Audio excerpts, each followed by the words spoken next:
Master CVV. నమస్కారం.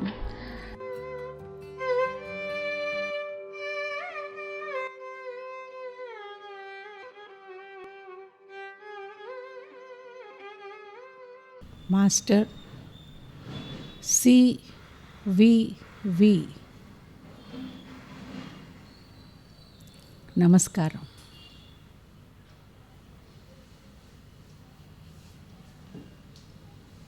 అందరికీ నమస్కారం.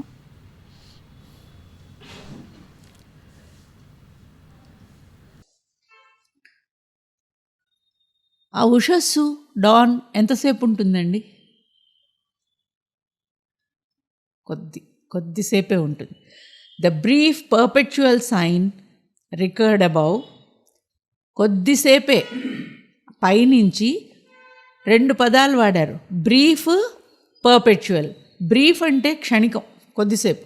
పర్పెచువల్ అంటే ఎప్పుడు, అంటే ప్రతిసారి కనపడుతూనే ఉంటుంది ఆ జ్ఞానరేఖ. కానీ ఈ మామూలు ఉషోదయంలో చూసుకుంటే ఉషస్సు కొద్దిసేపు ఉన్నట్టుగా, తర్వాత పూర్తి సూర్యోదయం అయిపోతుంది. The brief perpetual sign record above. ఈ రోజును కూడా అది కనిపించింది, ఉషస్సు సమయం వచ్చింది. A message from the unknown immortal light, dawn, inverted కామర్స్లో, buried it seed of grandeur in the hours. An instant's visitor, the Godhead shown, telling of a greatness of spiritual dawns. ముందుగా ఆ ఉషాకన్య, ఉషస్సు వచ్చి రాబోయే ఆత్మజ్ఞానంతో ఉండే నిత్య సూర్యోదయం, ఇంకా శాశ్వత సూర్యోదయం గురించిన సూచన. స్పిరిచువల్ డాన్ ఎప్పుడైతే జరుగుతుందో ఇంకా ఎప్పుడూ సూర్యుడే, చీకటి అనేది ఉండదు. ఆ రాబోయేదాన్ని సూచించింది అంటారు. ఆ రాబోయేదాన్ని spiritual dawn, it is not an ordinary dawn. అందుకనే దీన్ని సింబల్ డాన్ అని చెప్పారు. ఈ ఉషస్సు, ఈ ఉదయం అనేది మనం భూమి మీద చూసే సూర్యుడు తూర్పున ఉదయిస్తాడు కాదు. అదే అరవిందుల వారు కూడా చెప్పారు. నేను మాట్లాడేది ఆ ఆత్మోదయం గురించి, ఆత్మలో, అంతఃకరణలో జరిగే సూర్యోదయం గురించి బాబు నేను చెప్పేది ఇక్కడ అని ఆయన కూడా చెప్పారు. Almost that day the Epiphany was disclosed. ఇక్కడ చూడండి, దీన్ని ప్రోలాగ్ అన్నానే, ఈ విశ్వ నాటకానికి ఏం జరగబోతోంది అని. ఆల్మోస్ట్ అంటున్నారు, అంటే విజయం ఎటువైపు ఉంది అనేది మనకి ఇంకా తెలియదు అనేది. ఎవరు గెలుస్తారో వెండి తెరపై చూడండి అంటాను చూడండి, అలాగే అరవిందులు ఏమంటున్నారు, almost that day the Epiphany was disclosed. ఆ రోజు యొక్క ప్రత్యేకత ఏంటంటే, ఆ రోజున ఆల్మోస్ట్ ఏం జరగబోతోంది అనేది తెలిసిపోయేలాంటి సూచనలు వచ్చేసాయి. A lonely splendour almost was flung on the opaque inane. మళ్ళీ కూడా ఆల్మోస్ట్ అని పెట్టి ఒక దివ్య జ్యోతి. ఆ దివ్య జ్యోతి ఎవరు అంటే Savitri Devi. A lonely splendour almost was flung on the opaque inane. తమోగుణంతో నిండి ఉన్న ఈ భూమి మీద, ట్రాన్స్పరెంట్, ట్రాన్స్లూసెంట్, ఒపేక్ అంటాం, అంటే చీకటితో పూర్తిగా నిండి ఉన్న ఈ భూమి మీదికి, ఏ స్పృహ లేనటువంటి ఈ భూమి మీదికి ఎ లోన్లీ స్ప్లెండర్ వాజ్ ఫ్లంగ్. ఒక దివ్య కిరణం, ఒక దివ్య రేఖ ఇక్కడికి విసరబడిందిట. ఎవరావిడ? అంబాసిడ్రెస్ ట్విక్స్ట్ ఇటర్నిటీ అండ్ చేంజ్. ఆవిడ ఎవరు అంటే, ఇటర్నిటీకి, చేంజ్కి. చేంజ్ అంటే మనం అనుక్షణం మారుతూ ఉంటాం. జననం మరణం, పునరపి జననం పునరపి మరణం, సుఖం దుఃఖం. అంటే ఏది శాశ్వతం కాని, శాశ్వతమేమో జీవితం అనుకుంటూ భ్రాంతి పడుతూనే మళ్ళీ భ్రమిస్తూ ఉండే ఈ భూమి మీదికి ఇటర్నిటీ అంటే శాశ్వతత్వం. ఆ శాశ్వతత్వానికి, ఈ అశాశ్వతత్వానికి మధ్య షీ ఈజ్ అన్ అంబాసిడ్రెస్. అంబాసిడ్రెస్ అంటే ఫెమినైన్ జెండర్లో అంబాసిడర్ అంటాం, అంబాసిడ్రెస్. ఆవిడ రాయబారి. రాయబారిగా వచ్చింది. The omniscient goddess saw the spaces ready for her feet. The omniscient goddess, భగవంతుడికి 3 లక్షణాలు చెప్పుకుంటాం. భగవంతుడు అనుకోనియండి, భగవతి అనండి. Omnipotent, omnipresent, omniscient. అంటే సర్వవ్యాపకత్వం, మొత్తం తెలుసు, జ్ఞానము, తేజస్సు. ఎక్కడైనా ఉండగలరు, ఏదైనా చేయగలరు, ఏదైనా తెలుసుకోగలరు అనేలా లక్షణాలు ఏవైతే చెప్తామో. ఆమ్నిషియన్స్ అంటే అన్నీ తెలుసు. ఆమ్ని ప్రెజెంట్ అంటే అంతటా ఉన్నాడు, ఎందు లేకుండా అనేది లేదు. ఆమ్నిపోటెంట్, ఆమ్నిప్రెజెంట్, ఆమ్నిషియంట్, అంతా జ్ఞానం, సంపూర్ణ జ్ఞానస్వరూపం. సో ద ఆమ్నిషియంట్ గాడెస్, అంతా తెలిసిన ఆ దేవత, సా the spaces ready for her feet. ఆ రోజున ఆ దివ్య జనని ఏం చూసిందిట? ఈ భూమి, ఈ లోకం నా అడుగులకి రెడీగా ఉంది అని చూసిందిట. అంటే భూమి మీదికి నేను వచ్చి అక్కడ బ్లెస్ చేసే సమయం వచ్చింది అని ఆ దేవి చూసింది. సా the spaces ready for her feet. నేనిప్పుడు ఇక్కడికి రావచ్చు, ఇక్కడంతా రంగం సిద్ధమైంది ఈ నాటకానికి అని ఆవిడ గ్రహించింది. All grew a consecration and a rite. Earth felt the imperishable's passage close. ఆ రోజున భూమి అంతా కూడాను, ఇది మామూలు సూర్యోదయం కాదు, ఇదేదో ఒక ప్రత్యేకమైన సూర్యోదయం అనేది సృష్టిలో ఉన్న ప్రతి కణానికి, నిర్జీవం అనుకున్న కణాలకు కూడా తెలుసు, కానీ మానవుడికే ఇంకా అది తెలియలేదని చెప్తారు. మొత్తం భూమి, మొత్తం దేవతలు అందరూ ఎదురు చూస్తున్న లాంటి ఆ ఘడియ. All grew a consecration and a rite. ఆ రోజున జరిగే ప్రతి మామూలు పని కూడాను ఒక దేవతార్చనే. దేవతార్చన అంటే భగవంతుడికి అంకితం చేసు. All grew a consecration and a rite. చేస్తున్న ప్రతిదీ ఒక సింబాలిక్. లేవడం సింబల్, మొహం కడుక్కోవడం కూడా సింబల్ కిందని. Earth felt the imperishable's passage close. భూమికి అమరత్వం నా దగ్గరికి వచ్చినట్టుగా ఎక్కడో తెలుస్తోంది. ఎక్కడుంది ఆ అమరత్వం అనేది తెలియదు కానీ తెలుస్తోంది అనేలాగా భూమి స్పందిస్తోందిట ఆ రోజున.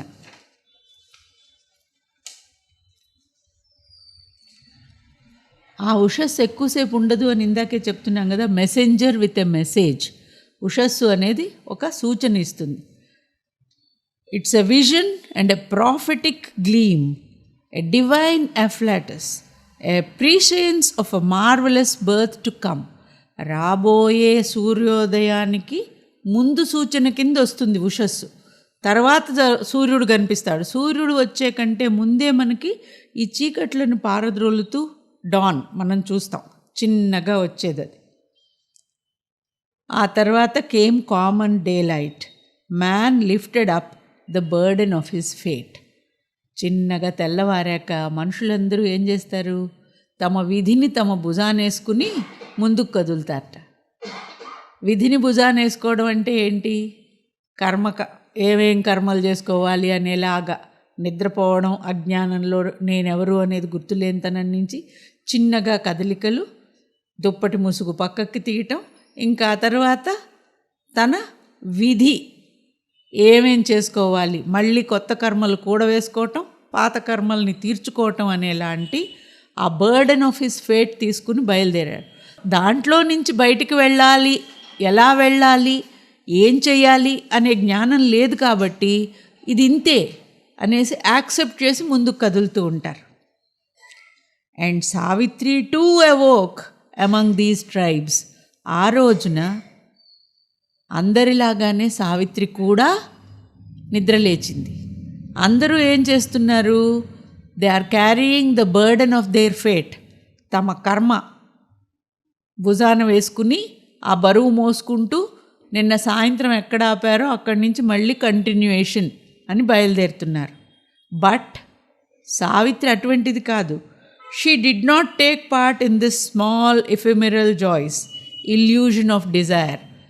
ఉండటానికి భూమి మీద మామూలు మనుషుల రూపంలోనే ఆవిడ జన్మ తీసుకుని పెరిగి వివాహం చేసుకుని ఉన్న సావిత్రికి అందరు మనుషుల్లాగా సుఖదుఖాలకి అతిగా స్పందించటము, ఏడుపులు, కష్టాలు, ఆవేశాలు, కోరికలు అటువంటివి ఆవిడికి సామాన్య మానవులకు ఉన్నట్లుగా ఆవిడికి లేవు. The illusion of desire, she had the anguish of the God's.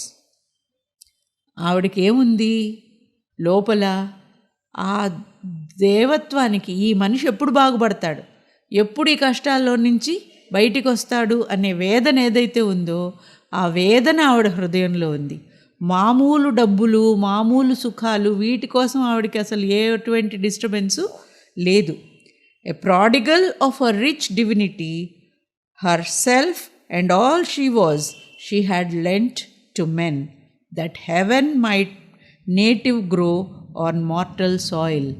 ఆవిడకున్న కోరిక ఏమిటి, ఆవిడకున్న యాంగ్విష్ ఏంటి అంటే heaven might native grow on mortal soil. ఈ భూమి మీద, ఈ చలనభరితమైన, ఈ చంచలభరితమైన మార్పులతో కూడి ఉన్న ఈ భూమి మీద స్వర్గం దిగి రావాలి, అమరత్వం దిగి రావాలి. అందుకోసం ఆవిడ ఏం చేస్తోంది? Her self and all she was, she had lent to men. తనేమిటి, తన శక్తులు ఏమిటి అన్నీ కూడా మానవులకి అందించిందిట. వీళ్ళు విజయం సాధించాలి, భూమి మీద స్వర్గం రావాలని, అది ఆవిడకి. కాబట్టి ఆవిడ తనది మొత్తం ఇచ్చేసింది. ప్రాడిగల్ అంటే అన్నీ ఇచ్చేసింది. ఆవిడకి ఏం తెలుసు? ఇది ఇంత తేలికైన పని కాదు. Making heaven on earth. Hard is it to persuade earth nature's change. ఈ భూమి మీద మార్పు తీసుకురావటం, మానవునిలో మార్పు తీసుకురావటం, సృష్టిలో మార్పు తేవటం అనేది అంత తేలిక కాదు. It fears the pure divine intolerance of that assault of ether and of fire. It fears the pure divine intolerance of that assault of ether and of fire. పైనుంచి ఆ దివ్య గంగలాగా గనక గంగావతరణం జరిగితే దాన్ని భరించే శక్తి ఈ భూమికి లేదు. కాబట్టి వద్దు, నాకు ఆ జ్ఞానము వద్దు అనేలాగా భయంతో ఉంటుందన్నమాట. The assault of ether and of fire. కాబట్టి almost with hate repels the light it brings. It meets the sons of God with death and pain. ఈ భూమికి అంత జ్ఞానం భరించే శక్తి లేదు, అంత ఆనందాన్ని తట్టుకునే సామర్థ్యం కూడా లేదు. ఎందుకంటే ఈ భూమి మీద వాళ్ళు కొద్ది కష్టాలు, కొద్ది సుఖాలు, మార్పులకి అలవాటు పడున్నారు తప్ప అనంతత్వానికి, అమృతత్వానికి ఈ భూమి ఇంకా సిద్ధం అవ్వలేదు. కాబట్టి ఎవరైనా అక్కడి నుంచి వచ్చి ఈ భూమిని మార్చి ఈ భూమిని అమరత్వంతో నింపుతామంటే ఏం చేస్తుంది ఈ భూమి? It meets the sons of God with death and pain. వాళ్ళకి కష్టాలిచ్చి చంపేసి ఎలాగైనా సరే ఇక్కడి నుంచి వెళ్ళిపోయేలాగా చేసి వాళ్ళని ఎదిరించటానికి చూస్తుంది, వాళ్ళకి సహకరించదు. సావిత్రి దానికి సిద్ధపడింది. కాబట్టి ఆవిడేం చేస్తోంది? To live with grief, to confront death on her road, the mortal's lot became the immortal's share. Savitridevi పైనుంచి వచ్చిన అవతారంలాగా వస్తే ఒక చక్రం పంపించి చంపేయచ్చు, అలా కాదు. భూమి మీద మనిషిలాగా జన్మించి మనుషులు జీవితం లాంటి జీవితం గడుపుతూ ఈ విశ్వ కార్యక్రమం చేయాలి. కాబట్టి to live with grief, to confront death on her road, the mortal's lot became the immortal's share. ఆవిడ మృత్యువు లేదు, షీ ఈజ్ ఇమ్మార్టల్. కానీ మృత్యువు ఉన్న ఈ మార్గంలో నుంచే మనలాగా దుఃఖాలని చూస్తూ ఉండేలాంటి లక్షణాలతోటే ఈ యుద్ధంలో పాల్గొనాలి అనేది ఇక్కడ ఒక కండిషన్ అన్నమాట. కాబట్టి ఎవరైనా దేవతలు పైనుంచి వచ్చారంటే వాళ్ళకు కూడా కష్టాలు ఇస్తుంది. ఇది మనం చూసుకుందాం. She awaited her ordeal's hour, accepting Earth's terrestrial robe, the Godhead greater by a human fate. మానవుల కోసం మానవునిలాగా వచ్చిన అవతార పురుషులను ఎంతోమందిని చూస్తాము. సావిత్రీదేవి కూడా అటువంటి మానవురాలుగా పుట్టిన దేవత. మానవులకుండే పరిమితుల్ని పాటిస్తూ మన తరఫున యుద్ధం చేసి మనని గెలిపించడానికి వచ్చిన దివ్య జనని. So she accepted earth's terrestrial robe. ఈ భూమి మీద మనుషులకు ఉండే పరిమితులు, సుఖ దుఃఖాలు యాక్సెప్ట్ చేసింది ఆవిడ. Unhelped she must foresee and dread and dare. The long forenoon and fatal morn was here, bringing a noon that seemed like every noon. Unhelped. ఈ మానవ రూపంలో ఉన్న సావిత్రీదేవికి బయట నుంచి ఎటువంటి సహాయము ఏది లేదు. ఎవరికి అసలు రాబోయేదేంటో కూడా తెలియదు కాబట్టి సహాయం అనేది కూడా లేదు. Unhelped she must foresee and dread and dare. రాబోయేదేంటో తెలుసుకోవాలి, భయంలో నుంచి ఆ భయాన్ని ఎదుర్కొనే ధైర్యం తెచ్చుకోవాలి. The long forenoon and fatal morn was here, bringing a noon that seemed like every noon. The long forenoon and fatal morn was here. సావిత్రికి ఫోర్సైట్ ఎలా వచ్చింది అంటే, ఆవిడికి లోపల నుంచి తెలియటం అనేదే కాదు, ఆవిడ ఎప్పుడైతే సత్యవంతుణ్ణి వివాహం చేసుకుంటాను అని చెప్పారో అప్పుడు నారద మహర్షి వచ్చి ఈ కుర్రవాడు ఏడాదిలో కరెక్ట్గా వివాహమైన ఏడాదికి పోతాడు అని చెప్పటము. ఆ తర్వాత ఆవిడ నిర్ణయం మార్చుకోకుండా వివాహం చేసుకుంటే వివాహంలోకి అడుగు పెట్టే రోజునే ఆవిడకి 1 సంవత్సరానికల్లా సత్యవంతుడు పోతాడని తెలుసు కాబట్టి the long forenoon and fatal morn, ఏడాదిగా ఖచ్చితంగా తెలుసు ఈ రోజున ఇది జరగబోతోంది అని. ఆ రోజు ఈ రోజు. Bringing a noon that seemed like every noon.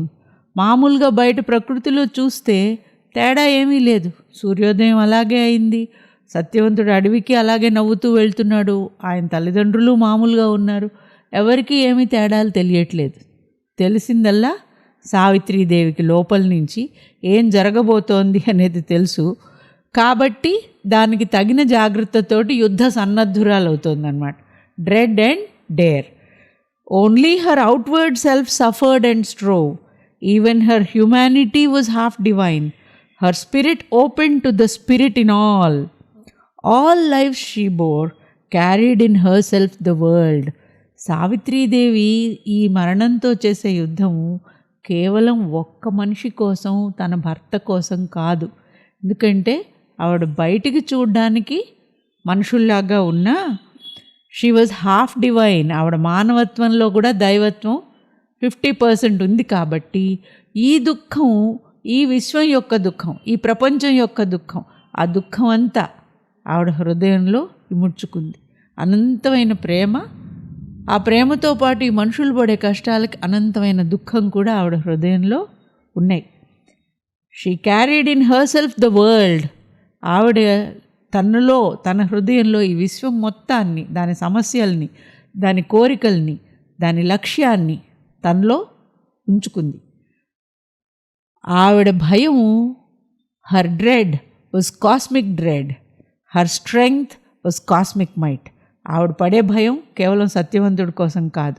ఆవిడ పడే ఇది ఈరోజు విజయం వస్తుందా లేదా అనేలాగా అనుకుంటే, ఈ సృష్టిలో ఇప్పటి వరకు ఉన్న మరణం అనే దాని రూల్ నేను మార్చాలి, అది జరుగుతుందా లేదా అనేలాగా, దానికి తగినట్టుగా ప్రిపేర్ అవ్వాలి అని. ఆవిడ బలం ఏమిటి ఇంత పెద్ద యుద్ధానికి? విశ్వానికి ఉన్న బలం, ఆమ్నిపోటెన్స్ ఆవిడది, అదన్నమాట. So the universal mother's love was here. ఆ విశ్వజనని యొక్క ప్రేమతోటి ఈ హృదయం మొత్తం ఆవిడ తనలో ఇముడ్చుకుని ఈ సమస్యని కేవలం ఒక భార్య భర్త కోసం అనేలాగా కాకుండా ఆ విశ్వజనని ఈ విశ్వం కోసం చేసే పోరాటం కింద సింబల్ డాన్ అది. ఎందుకంటే అప్పటి వరకు ఆవిడ కూడా మరి పడుకునున్నట్టుగా అనిపించినా ఇప్పుడు లేచింది కదా. లేస్తే at the summons of her bodies voiceless call, ఆవిడ శరీరం కదలికలు అంటే వెంటనే మనకి లోపల స్పృహ వస్తుంది. It is the bodies summons అంటే టైం అయింది, తెల్లవారుతోంది అనేలాగా మన బాడీ ఇచ్చే సూచనల్లాగా. మామూలు మనుషుల్లో అనుకుంటే మామూలు మనుషులకు లేవంగానే ఏమేం గుర్తొస్తాయి, ఇవాళ ఏం చేయాలి నిన్న, అలాగే అనుకున్నా her strong far winging spirit travelled back to the yoke of ignorance and fate. All came back to her, earth and love and doom. మనకేం గుర్తొస్తాయి, నిన్ననేం చేశాము, ఇవాళ ఏం చేయాలి. ఆవిడకేం గుర్తొచ్చాయి, ఆవిడ నిన్న అంటే ఈ సృష్టికి ప్రారంభం. అక్కడి నుంచి ఉన్న సమస్యలన్నీ ఆవిడ గుర్తొచ్చాయి. ఏం చేయాలి అనుకునేట్లయితే ప్రేమతోటి ఈ దుఃఖాన్ని జయించాలి, అది ఆవిడ చేయాలి అనేది మొత్తం కూడా ఆవిడకి మనస్సులోకి వచ్చేసింది. ఎందుకంటే ప్రపంచం మొత్తం ఆవిడ హృదయంలో ఉంది కాబట్టి. Immobile in her self she gathered force. ఏదైనా కష్టం వస్తే ఆందోళన పడి అటు ఇటు పరుగులు పెట్టే కంటే స్థిమితంతో ఉండి తమ శక్తిని దగ్గరికి తెచ్చుకోవటం అనేది యోగులు ధ్యానంలో చేసే పని కాబట్టి ఇమ్మొబైల్ ఇన్ హర్ సెల్ఫ్, పైకి చూడడానికి మామూలుగా కదిలి పనులు చేయడం కాదు, లోపల ఆవిడ స్థిరంగా ఆలోచించుకుని శక్తిని కూడగట్టుకుంటోంది. ఎందుకు అంటే this was the day when Satyavan must die. ఈరోజు సత్యవంతుడు మరణించే రోజు, అదన్నమాట ఫోర్ నాలెడ్జ్ ఆవిడకి ఏదైతే ఉంది. అంతకంటే ముందు తను ఎందుకుంది మొత్తం కూడా ఆవిడకి తెలుసు కాబట్టి ఆ రోజు సత్యవంతుడు మరణిస్తాడా, మరణాన్ని జయిస్తాడా అనేదే ఈ సావిత్రిలో జరిగే డ్రామా. దానికి బిగినింగు ఈ సావిత్రి పుస్తకం మొత్తం కూడాను సత్యవంతుడికి మరణం ఎదురయ్యే రోజు, సావిత్రీదేవికి మరణం ఎదురయ్యే రోజుతోటి స్టార్ట్ అవుతుంది. ఆ తర్వాత ఫ్లాష్ బ్యాక్లో ఆవిడ జననానికి ముందు నుంచి ఎటువంటి ప్రార్థనలు జరిగాయి అనేలాగా తెలుసుకోవటం జరుగుతుంది. తర్వాత మరణమా గెలిచేది, సావిత్రీదేవ గెలిచేది, గెలుపును బట్టి విధి ఎలా మారింది అనేలాగా పుస్తకం మొత్తం సాగుతుంది. దీనికి తాతగారు తెలుగులో మనకు అర్థమయ్యేలా ఎలా చెప్పారో నెక్స్ట్ సెక్షన్లో చూద్దాం. నమస్కారం.